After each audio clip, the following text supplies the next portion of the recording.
Hi, and welcome to another episode of Drawing Books Worth Owning. Today I'm going to be talking about George Bridgman books. Hi, my name is Escobar. I'm a storyboard artist on the Simpsons television show. I've been working on the show for over 25 years now, and I'm here to empower you. So I got a comment one time from an old video that I had where I kind of mentioned Bridgman, and the person who commented, it was the very first time she's ever seen any of my videos. So she didn't know that I always bring up Bridgman. So I was like, oh well, I'll just point her to a video where I talk about Bridgman books.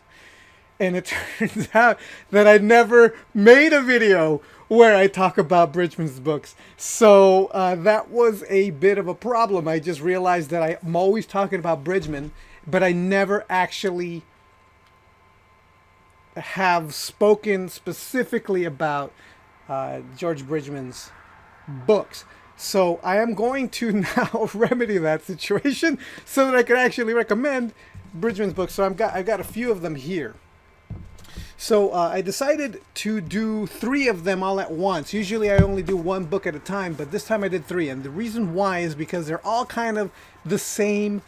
They kind of add to this one. So this is the main one. Okay, so this is the book that I would recommend you have the most. This is Bridgman's Complete Guide to Life Drawing. The cover, it'll probably be different. I think the cover. This is an older version of the book.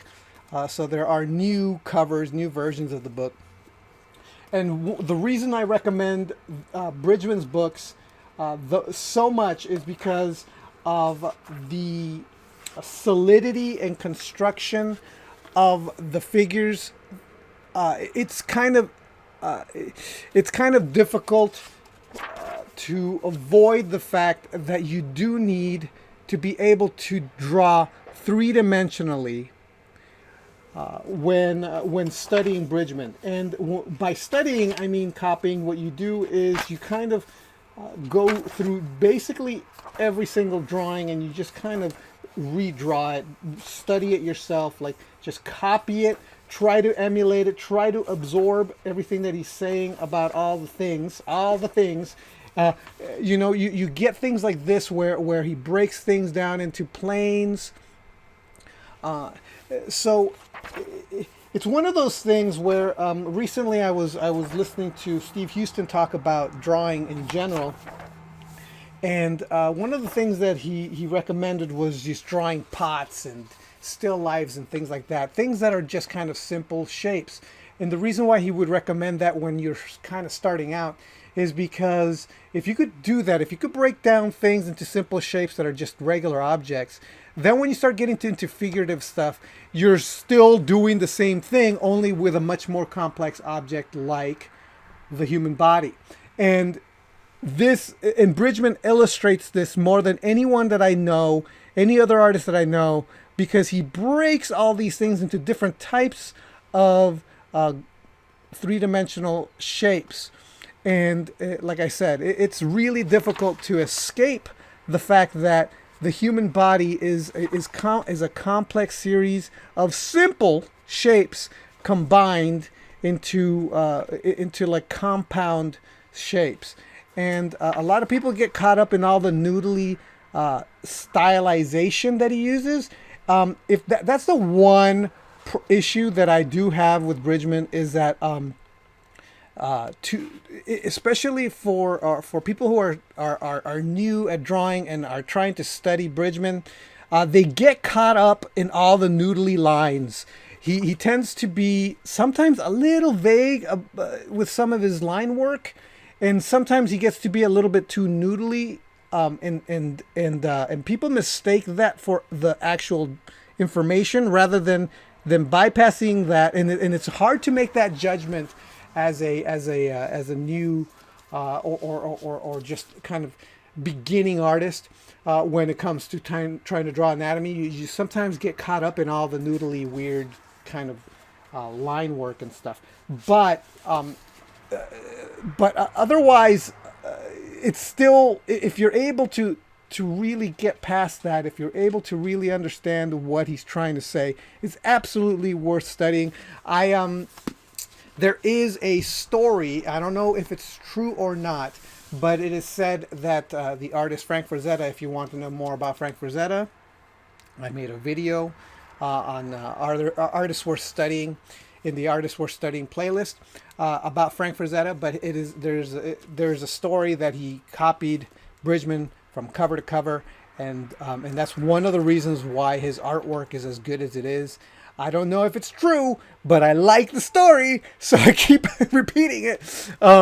But so this is hands down one of the best books you can have for studying anatomy. I did recommend the Michael Hampton book. The Michael Hampton book is also in the same playlist of books, art books worth studying, worth owning. And that book is extremely complementary to this one. Like both of them together, whatever you don't understand in Bridgman, like I said, he can be very noodly. There's a stylization in his work that sometimes gets in the way of the information. But if there's anything that's going, I've found that people who are having trouble with Bridgman, they tend to go to Hampton and kind of understand it better, and then they could come back to Bridgman with the understanding from Hampton, and then it works better for them. So it's a good combination of both the Hampton book and the Bridgman book. The Hampton book I talk about in another video in the artist books worth owning. So go ahead and watch that if you want to know a little bit more of the Hampton book. Okay, so this is the other two books that I recommend, and these are other complementary books of Bridgman. So this one is just on heads, and the reason why I recommend the head book in this main book here, there is only a single. Well, I think there's 2 pages of eyes. Okay, 2 pages, just drawing eyes and the eye area. And that is fine, but I found it not good enough, right? It's not good enough. I kind of wanted a little bit more information than just 2 pages. And I found that there is at least, let me see. Yeah, there's only like 2 pages in this on eyes, but it's more information. And this stuff here and this stuff here is actually extremely handy and extremely important. And on top of that, there is more because this is heads. There is, and you want to study and eyes and things like that. More heads. If you're looking for more things to study and copy from.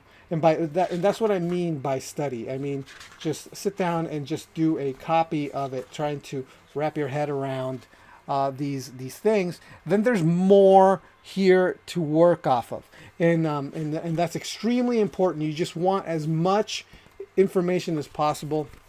So there's a little bit of overlap with some of the information in this book as the big one, but there's more head study things that you can use here in this book. So I recommend this one. And then this last one is, of course, hands. Look how much it's interesting. Look how thin this head one is, and look how big and fat the hands one is. And the thing is, hands are so important. They are extremely difficult. And this is just more information on hands. If you're having trouble with hands, which everybody tends to, then this is absolutely worth having for more studies on hands. Hands are really difficult. So it's heads and hands that are as complicated. Drawing heads and hands are as complicated as drawing the full figure, which is kind of interesting that here's the full figure and here's the heads and hands, and they're like supplements to this big book. So links to all these books are going to be at the bottom in the description of this video, so you're not having to search around looking for these. But this one's called Heads, Features, and Faces by George Bridgman, and this one's called The Book of 100 Hands by George Bridgman. So those are the Bridgman books I recommend. I am now fixing the problem that I had where I had no video at all talking about Bridgman. Even though I talk about Bridgman all the stinking time, I'm always referring to his books, and I can't believe I've never actually spoken about them or mentioned or even just directly talked about them in a video just on the books. So now that is remedied. I hope this has been informative. I hope that you now understand why I'm a big fan of Bridgman. And like I said, Bridgman is beautiful about construction. It's inevitable that you can't avoid doing the construction solid stuff. Drawing is about what's the word? Kind of tricking the audience's eyes into seeing a three-dimensional space in a flat graphic plane, right? Bridgman shows you how the human body is, you're able to manipulate shapes in order to get that effect. Right, so but he is a little bit noodly. His style kind of gets in the way of the information. So Bridgman, however, is fantastic for the solidity that you can get out of his work. All right, so thanks a lot for watching, and I'll talk to you next time. All right, bye.